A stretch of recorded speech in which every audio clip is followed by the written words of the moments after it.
Hello everyone and welcome to IFS. उम्मीद करता हूं आपको ये जो हमने एक नया सीरीज स्टार्ट किया है of most repeated topics for CSIR net ये पसंद आ रहा होगा। कल वाली वीडियो में आप लोगों ने बहुत ही प्यार दिया, उम्मीद करता हूं आपको टॉपिक पसंद आया। मैंने इससे पहले वाली वीडियो में आपको आईयूपैक नॉमेनक्लेचर के बारे में सिखाया कि वो टॉपिक बहुत ज्यादा रिपीट होता है और हर अल्टरनेट या हर एक साल बाद आपको उसमें क्वेश्चन देखने को मिल रहा है, यानी हर नेक्स्ट सीएसआईआर नेट के एग्जाम में। आज मैं पेश हूं आपके सामने एक सेकंड ऐसा टॉपिक लेके जो काफी ज्यादा रिपीट होता है और जहां से काफी क्वेश्चंस आते हैं। पहले initial phases of the videos में मैं 2 मार्क्स के क्वेश्चंस को ही कवर करूंगा, फिर जैसे जैसे मैं आगे बढ़ूंगा मैं 4 मार्क्स पे भी मूव करूंगा। ठीक है, एक ऐसा ही टॉपिक जो बहुत ही ज्यादा फ्रीक्वेंटली पूछा जा रहा है, जो मैंने नोटिस किया है, इज ऑफ आरएस कॉन्फ़िगरेशन। सुनने में तो ये टॉपिक बहुत ही आसान लगता है, नहीं? ये तो हम बचपन से ही पढ़ते आ रहे हैं सर, आरएस कॉन्फ़िगरेशन निकालना तो सर जब से होश संभाला है ऑर्गेनिक में तब से ही सीख रहे हैं। लेकिन चीजें धीरे धीरे चीजें अब क्या हो गई हैं, थोड़ी एडवांस लेवल की तरफ चली गई हैं, तो हमारे सामने कुछ ऐसे एग्जांपल्स भी आ जाते हैं जो कभी कभार प्रॉब्लम क्रिएट कर देते हैं। किन टाइप के सिस्टम्स हैं जिसमें सीएसआईआर नेट इंटरेस्टेड है, उन टाइप के क्वेश्चंस को हम यहाँ पर डिस्कस करेंगे। मैं बिल्कुल भी वही घिसी पिटी कहानी सीआईपी रूल डिस्कस करने नहीं आया हूं। अगर आपको सीआईपी रूल नहीं आता है तो आप कृपया करके पहले सीआईपी रूल पढ़ लें। कोई वीडियो आप सर्च करें, आईएफएस के चैनल पर मिल जाएगा, वहां पे आप पहले सीआईपी रूल पढ़ें और फिर इस वीडियो को देखें। थोड़ा सा मैं इसमें ऐसे टॉपिक्स टच करूंगा जहां सीएसआईआर नेट इंटरेस्टेड है for part B 2 marks question के लिए। देखिएगा, अगर मैं आरएस कॉन्फ़िगरेशन की बात करूं तो 2-3 ऐसे केसेस हैं जहां पे हम निकाल सकते हैं। जैसे कि एक तो आपका होता है वेज डैश फॉर्म में, वेज डैश फॉर्म में एक आप 6 मेंबर्ड रिंग में निकाल सकते हैं। ये कुछ मैं एडिशंस कर रहा हूं, जैसे 6 मेंबर्ड रिंग का कॉन्सेप्ट मैं अपनी तरफ से ऐड कर रहा हूं कि अगर सीएसआर नेट भटके इधर उधर तो ये भी हम इसके अंदर कवर कर लें। और कुछ एडवांस्ड सिस्टम्स होते हैं जिनके अंदर हम आरएस कॉन्फ़िगरेशन निकाल सकते हैं, उनकी भी चर्चा करूंगा। फिलहाल वेज डैश में जो आप सोच रहे हैं वो नहीं, वो बेसिक एग्जांपल्स नहीं जो कभी छोटी क्लास में किया करते थे। कुछ बाईसाइक्लो जैसे सिस्टम्स हो गए जहां ब्रिज हेड सेंटर्स होते हैं, कुछ ऐसे सिस्टम्स में वो हमसे आरएस कॉन्फ़िगरेशन निकलवाता है। मैं क्या करूंगा, एग्जांपल्स एक एक करके डिस्कस करूंगा। सबसे पहले वेज डैश का डिस्कस करूंगा, फिर 6 मेंबर्ड रिंग में और फिर एडवांस में जाऊंगा। मैं एग्जाम्पल लिखूंगा, आप वीडियो पॉज करेंगे, पहले खुद निकालेंगे, फिर क्रॉस चेक करेंगे। यही पैटर्न अब सारे क्वेश्चंस में फॉलो करेंगे। ठीक है? ठीक है सर, हम बिल्कुल ऐसा ही करेंगे। देखना, एक बहुत ही वार्म अप क्वेश्चन के साथ बिगिन करता हूं। मेरे पास लेट सपोज ये मॉलिक्यूल आ गया, ठीक है,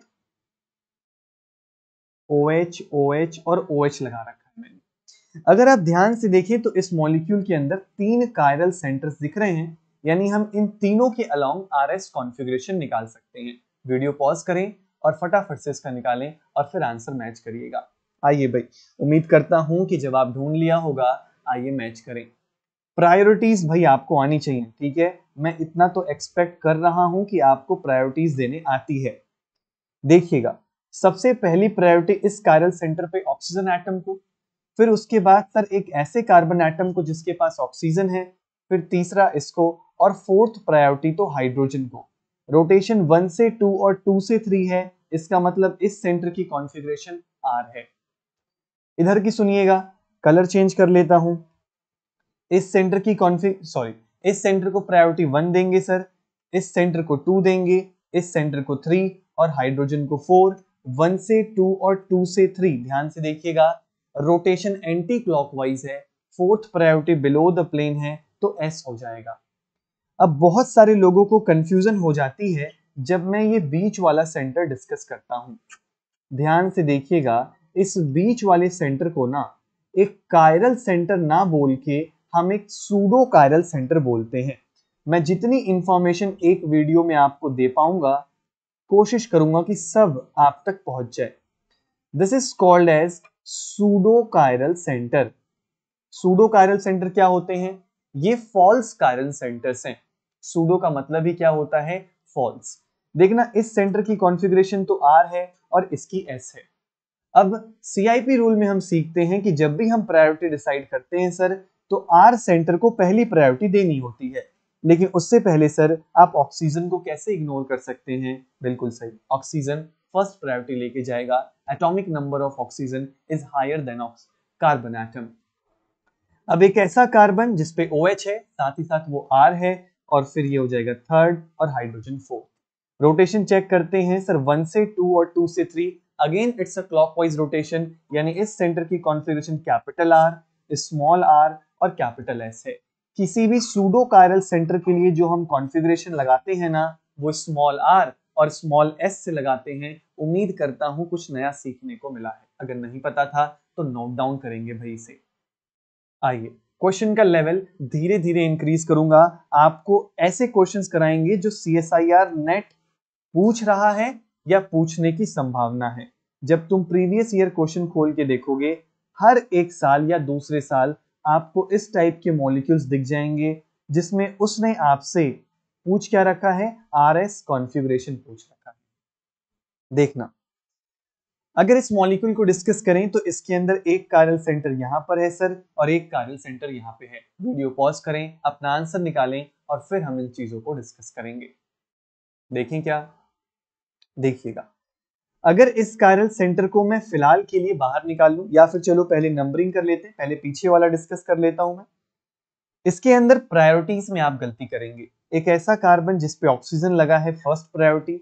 एक ऐसा कार्बन जिसके ऊपर दो दो CH3 लगे हुए हैं, इसको सेकेंड प्रायोरिटी। आई नो आप कहाँ मिस्टेक करने वाले हैं, वहां मैं डिटेल में एक्सप्लेन करूंगा। इसे थर्ड प्रायोरिटी और इसे फोर्थ प्रायोरिटी। प्रायोरिटी दे दी है। ऐसा करो ना, इस कायरल सेंटर को बाहर निकाल लो। ये रहा सर दो इन प्लेन वैलेंसी। यहां से हाइड्रोजन पीछे के साइड है। ये जो ब्लू कलर का बॉन्ड बना रहा हूं, अगर नॉर बोरेन इमेजिन करना आता है तो ये तुम्हारी तरफ आ रहा है, हाइड्रोजन तुमसे दूर जा रहा है। कि ये क्या ये बात चमक रही है? बिल्कुल सर दिख रही है। यानी इस सेंटर पे अबव द प्लेन। प्रायोरिटीज को एज इट इज सजा दीजिए सर। 1 2, सॉरी सर 2 तो ऊपर जाएगा ना, यस 1 2 3 और इस सेंटर को 4। रोटेशन चेक करिए सर, 1 से 2 और 2 से 3, ये एक एंटी क्लॉकवाइज रोटेशन होने की वजह से इस सेंटर की कॉन्फ़िगरेशन S होने वाली है। उम्मीद करता हूं आपका भी S आया होगा। इस सेंटर को भी यहां से बाहर निकाल लेते हैं। देखिएगा, ये वो सेंटर है जहां आप मिस्टेक करेंगे। अबव द प्लेन तो हाइड्रोजन लगा है, और अगर इस ब्लू वाले सेंटर को आप इमेजिन कर पा रहे हैं तो हाइड्रोजन आपकी तरफ है और ये बॉन्ड आपसे पीछे के साइड जा रहा है। इस वजह से इसे मैंने पीछे बनाया हुआ है। अब आप में से आधी जनता ने इसे फर्स्ट प्रायोरिटी दे रखा होगा। भाई यही तो आपकी मिस्टेक है। एक ऐसा कार्बन सेंटर जिसपे दो CH3 लगे हुए हैं, इसने यहीं पर डिस्टिंग्विश कर दिया है, और एक ऐसे कार्बन सेंटर से प्रायोरिटी लेके जाएगा जिसके पास दो हाइड्रोजन और एक कार्बन है। माना कि उस कार्बन पे आगे ऑक्सीजन है, पर उससे पहले ही समझौता हो चुका है सर, यानी हम ऊपर वाले सेंटर को इसको सेकंड प्रायोरिटी दे देंगे। ठीक है, सॉरी फर्स्ट प्रायोरिटी दे देंगे ना भाई। अच्छा, वो मैंने ब्लू कलर से पीछे वालों के लिए बनाया हुआ था, येलो कलर से बना रहा हूं। ठीक है, यानी फर्स्ट प्रायोरिटी दे देंगे तो इस वाले सेंटर को जो बिलो द प्लेन है, इसे क्या मिलेगी, फर्स्ट प्रायोरिटी। अब आइए यहां पर, इसे सेकेंड और इसे थर्ड, हाइड्रोजन फोर्थ। 1 से 2 और 2 से 3 जाएंगे सर। ये एक क्लॉकवाइज रोटेशन है, R होना चाहिए था, लेकिन फोर्थ प्रायोरिटी अबव होने की वजह से इस सेंटर की कॉन्फ़िगरेशन भी S है। उम्मीद करता हूं दोनों ही एग्जांपल्स S और S आप निकाल पाए होंगे। बेहतरीन एग्जांपल्स हैं, कुछ न कुछ आपको सिखा के जाएंगे। आइए हर एक एग्जांपल डिफरेंट टाइप का करवाऊंगा। जहां जहां से CSIR नेट आपसे RS कॉन्फ़िगरेशन में सवाल पूछ सकता है, वो सब निपटाएंगे हम। इस सेंटर पर H ले लिया और इस सेंटर पर फ्लोरीन ले ली।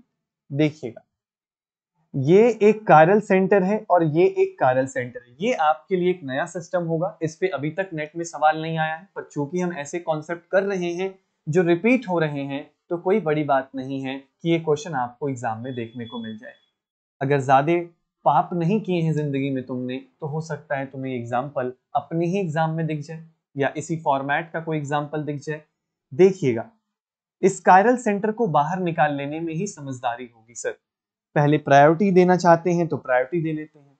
सल्फर और क्लोरीन एटॉमिक नंबर के बेसिस पे प्रायोरिटी देते हैं, यही धोखा मत खा जाना। 1 सल्फर को 2, एक ऐसा कार्बन जिस पे फ्लोरीन है, इसको 3 और इसको 4। अगर आपको ये दो ब्लू वाले सेंटर्स दिख रहे हैं तो ये दो इन प्लेन वैलेंसी हो जाएगी। यहां से सल्फर ऊपर तो अबव और Cl नीचे तो बिलो। ये हो जाएगा 1 सर, ये हो जाएगा 2, ये 3 और ये 4। अब आपके सामने एक बहुत बड़ी प्रॉब्लम है कि जो सर फोर्थ प्रायोरिटी है वो इन द प्लेन आ गई है। ऐसी सिचुएशन में हम क्या करते हैं, एक एटम को अपनी पोजीशन पर फिक्स कर देते हैं और 3 एटम्स को बदल देते हैं। समझना, जब भी किसी कायरल सेंटर के अलोंग 3 एटम्स अपनी पोजीशन को बदल रहे होते हैं तो ऐसे केस में कॉन्फ़िगरेशन सेम रहती है। मैंने 3 वाले सेंटर को बोला तू यहीं रहेगा भाई, ठीक है। फोर्थ वाला सेंटर यहां कर दिया, सेकंड यहां कर दिया, और क्या बचा फिर हमारा, फर्स्ट यहां चला जाएगा। रोटेशन चेक करिए सर, 1 से 2 और 2 से 3, सर ये एक एंटी क्लॉकवाइज रोटेशन है। इस सेंटर की कॉन्फ़िगरेशन S, तो इसकी भी S, तो इसकी भी S। उम्मीद करता हूं चमक गया होगा।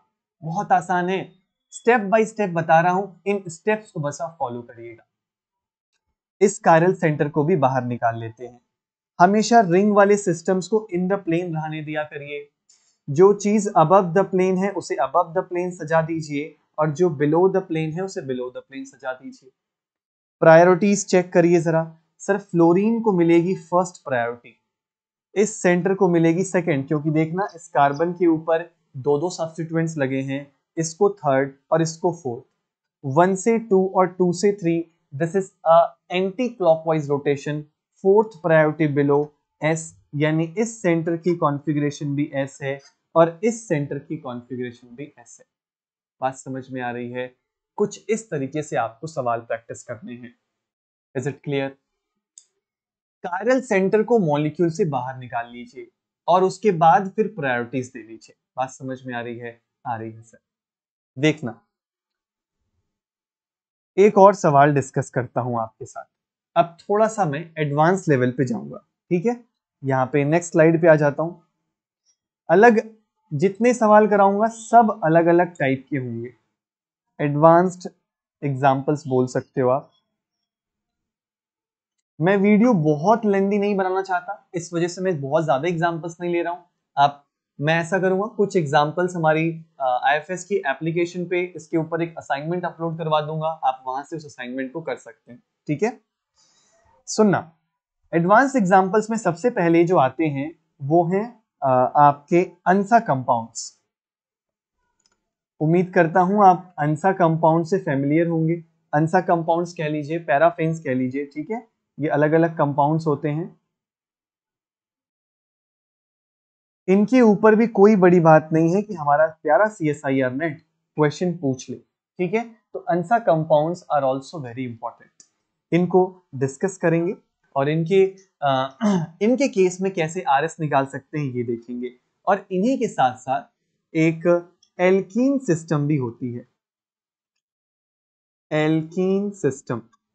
एल्कीन सिस्टम, क्या एल्कीन्स में भी RS निकाल सकते हैं सर? यस। ये दो थोड़े से एडवांस लेवल के प्रॉब्लम्स बनते हैं जहां से सवाल CSIR नेट पूछ सकता है। इनके एक एक एग्जाम्पल निपटाएंगे और फिर थोड़ा और हमें चीजें समझ में आने वाली हैं, ठीक है भाई। तो आखिर अंसा कंपाउंड्स बनते कैसे हैं सर, आइए ये देख लेते हैं। सबसे पहले तो हमारे पास एक मस्त 6 मेंबर्ड की रिंग होगी, यहां से ऑक्सीजन और यहां से ऑक्सीजन लगा होगा। इससे ऊपर जाने पे मेरे पास दो CH2 सेंटर, इन CH2s को जोड़ रखा होगा, यहाँ नंबर 8 लिख रखा होगा और कुछ इस फैशन में लाके वापस जोड़ देंगे। आप जब मेरे से लेक्चर सीरीज में मिलेंगे तो मैं अंसा कंपाउंड्स को बहुत डिटेल में डिस्कस करूंगा, पर यहाँ पे सिर्फ और सिर्फ RS कॉन्फ़िगरेशन की बात करूंगा। इन तरह के एडवांस एग्जांपल्स में हमें सबसे पहले ढूंढना होता है कि पायलट एटम कौन होते हैं। तो देखना जरा, ये जो पीले रंग का सिस्टम मैं यहाँ बिछा रहा हूं ये पूरा एक प्लेन में है और वो पहला एटम जो आउट ऑफ प्लेन जाता है उसे ही पायलट एटम के नाम से जानते हैं। तो दोनों साइड प्रेजेंट ये CH2s ही पायलट एटम के नाम से जाने जाते हैं। अगर ये पायलट एटम है तो आपकी नंबरिंग स्टार्ट होगी पायलट एटम से जस्ट अगले सेंटर से।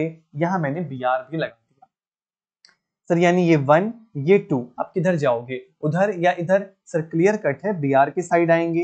रोटेशन चेक किया, क्लॉकवाइज रोटेशन को R चेप दिया करते हैं।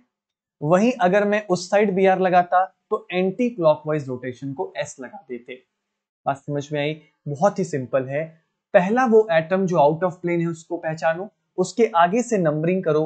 अगर क्लॉकवाइज रोटेशन है तो R और अगर एंटी क्लॉकवाइज है तो S।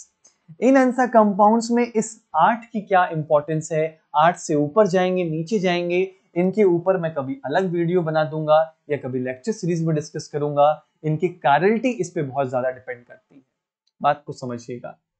लेकिन RS निकालना इस वीडियो में जरूर सीख जाएंगे हम। इसी तरीके से एक और एग्जाम्पल मैं आपके लिए छोड़ के जा रहा हूं, ये आपका होमवर्क होगा इस वीडियो का। आप बोलेंगे तो मैं ऐसा करूंगा कि इस क्वेश्चन को इसकी नेक्स्ट जो वीडियो बनाने वाला हूं उसमें डिस्कस कर दूंगा, ताकि आपको प्लेलिस्ट में 1 by 1 वीडियोस मिल जाएं और वहां आपको इसकी सॉल्यूशन मिल जाएगा। लेकिन फिलहाल आप इसका आंसर कमेंट जरूर करके बताएंगे। मैं करेक्ट आंसर कमेंट में पिन भी कर दूंगा ताकि आपको इसका करेक्ट आंसर पता लग जाए। कोशिश करिएगा थोड़ा एक्सप्लेन करके आप इस एग्जांपल को सॉल्व करें और कमेंट करें ताकि मैं समझ पाऊं कि क्या कॉन्सेप्ट आप लगा रहे हैं। थोड़ा एक्सप्लेन कर दूं भाई, तो ये पूरा जो सल्फर एटम और ये जो पूरी रिंग है वो फ्लैट पड़ी है और जो पहला atom out of the plane आता है वो ये दोनों CH2s हैं। इसमें R होगी कॉन्फ़िगरेशन या S, ये पता करना आपकी जिम्मेदारी है। आपके भरोसे इस क्वेश्चन को छोड़ के जा रहा हूं। कुछ इस टाइप के एडवांस लेवल के सवाल भी हमारे CSR नेट में 2 मार्क्स में आ सकते हैं। बाकी तो मैंने पीछे डिस्कस किया ही है। आओ एक लास्ट सिस्टम और लपेट देता हूं, यानी एल्कीन की बात कर लेते हैं। अब बहुत सारी जनता तो यही परेशान कि सर एल्कीन्स में RS निकाल सकते हैं आप RS। देखिएगा, आपकी मुलाकात करवाते हैं एक 8 मेंबर्ड में पड़े डबल बॉन्ड के साथ। सर ये डबल बॉन्ड ना सिस फैशन में भी रह सकता है और ट्रांस फैशन में भी रह सकता है। देखो 8 मेंबर्ड से पहले मैं कभी भी किसी डबल बॉन्ड को ट्रांस नहीं बनाऊंगा। 8 मेंबर्ड वो पहली रिंग होती है जहां से उसके अंदर इतनी सफिशिएंट फ्लेक्सिबिलिटी आती है कि वो ट्रांस फॉर्म और सिस फॉर्म दोनों में एग्जिस्ट कर सकता है। हम सिस फॉर्म में बिल्कुल भी इंटरेस्टेड नहीं हैं, हम इंटरेस्टेड हैं ट्रांस फॉर्म के अंदर। हम इस ट्रांसफॉर्म को बनाएं कैसे सर? पहले तो बनाना सीख लीजिए। ये जो भी सफेद रंग से मामला बना रहा हूं ये पूरा इन द प्लेन सिस्टम होगा। और अब यहां से कुछ बाहर के साइड आइए, यहां मैंने एक सॉलिड लाइन दिखाई है। सॉलिड लाइन दिखाने का मेरा सॉलिड रीजन है क्योंकि ये वो पहला एटम है जो आउट ऑफ प्लेन आ रहा है और सॉलिड लाइन दिखाने का मतलब है ये जो बॉन्ड है उस डबल बॉन्ड से फ्रंट साइड से जा रहा है, उसके आगे से जाता है। Pilot atom पहचानिएगा। सर वो पहला एटम जो आउट ऑफ प्लेन आएगा उसे पायलट एटम बोलेंगे, यानी ये दोनों ही हमारे पायलट एटम होंगे। सर सीखा क्या है इसके आगे? सर पायलट एटम से अगला कार्बन 1, फिर उसके अगला 2 और उसके अगला 3। हाइड्रोजन के साइड तो जाओगे नहीं? नहीं सर। रोटेशन चेक करिए। सर 1 से 2 और 2 से 3 ये क्लॉकवाइज रोटेशन है। और ध्यान रखिएगा अगर ये बॉन्ड्स आगे से जा रहे हैं तो क्लॉकवाइज रोटेशन R चेप दीजिएगा। सर पीछे से जा रहे हैं तब बताता हूं, थोड़ा तो सब्र रखो भाई। देखिएगा अगर आपके पास एक एल्कीन सिस्टम है कुछ इस तरीके से और सेम यही पूरा कॉन्सेप्ट बना रखा है, कलरफुल बनाते हैं सर, थोड़ा ज्यादा समझ में आएगा। यहां से यू बना लिया, यहां से यू बना लिया, ठीक है, यू बॉन्ड बना लिया और यहां से यू बना लिया। इसको एक डैश लाइन से दिखा दिया। वो पहला एटम जो आउट ऑफ प्लेन जाता है वो येलो वाला है सर, और डैश दिखाने का मतलब ये है कि इस बार जो सफेद रंग वाली डबल बॉन्ड है ये फ्रंट साइड है और ये बॉन्ड पीछे की साइड से जाता है। जब ये लाइन डैश होगी ना तब रूल कुछ और होगा। उस केस में पायलट एटम से आगे 1, 2 और 3, 1, 2, 3 रोटेशन क्लॉकवाइज एस चेप दीजिएगा। क्लॉकवाइज रोटेशन एस कब होगी? जब ये लाइन डैश पे होगी। और ये क्लॉकवाइज रोटेशन आर कब होगी? जब ये लाइन सॉलिड पे होगी। ये एक एग्जाम्पल बताया है, ये इसी का टाइप 2 का एग्जाम्पल बताया है।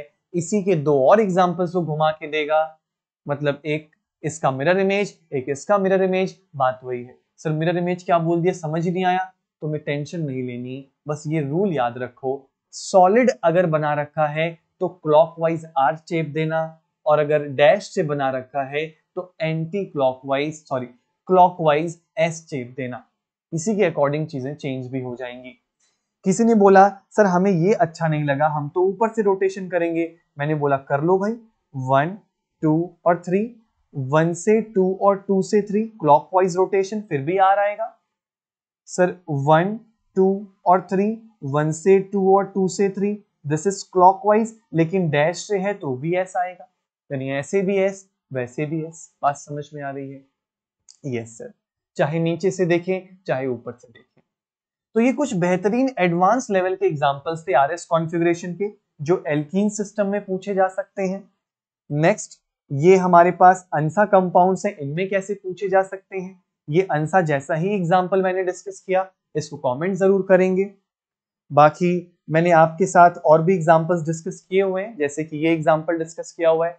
इसके ऊपर आपको कुछ एग्जांपल्स हम अपनी आईएफएस के ऐप में अपलोड करा देंगे, कुछ क्वेश्चंस वहां से आप इन्हें एक्सेस कर सकते हैं ताकि आप कुछ क्वेश्चंस भी इनके ऊपर प्रैक्टिस कर सकें। Thank you so much everyone. उम्मीद करता हूं ये इस आरएस नॉमेनक्लेचर वाले वीडियो से आपको बहुत कुछ नया सीखने को मिला होगा, कुछ आपके नॉलेज में एडिशन हुआ होगा। ऐसी और जानकारियों के लिए हमारे चैनल पर विजिट करते रहें। ऐसे शॉर्ट वीडियोस मैं बनाता रहूंगा, लेकिन बहुत जरूरी है कि आपका रिस्पॉन्स और प्यार अगर मिलेगा तभी मेरे अंदर मोटिवेशन आएगी कि मैं इसमें इनपुट डालूं। आप इस वीडियो के कमेंट सेक्शन में अपकमिंग वीडियोस या अपकमिंग टॉपिक्स जो आप चाहते हैं, आप सोचते हैं कि सर ये काफी रिपीट हुआ है, इस पे बनाइए वीडियो, इसमें हमें कॉन्सेप्ट में दिक्कत आती है, तो मैं जरूर एक वीडियो लेके आऊंगा। अभी आगे चल के, अभी तो 2 मार्कर्स डिस्कस कर रहे हैं, आगे जाके 4 मार्कर्स भी डिस्कस करूंगा। बहुत आपको ये कॉन्सेप्ट्स, ये जो प्लेलिस्ट बनेगी ये बहुत हेल्पफुल होगी आपके लिए। ठीक है, थैंक यू सो मच। आज के लिए सिर्फ इतना ही, मिलते हैं आपसे किसी और नेक्स्ट वीडियो में और फिर एक नए टॉपिक के साथ। Thank you and till than happy learning.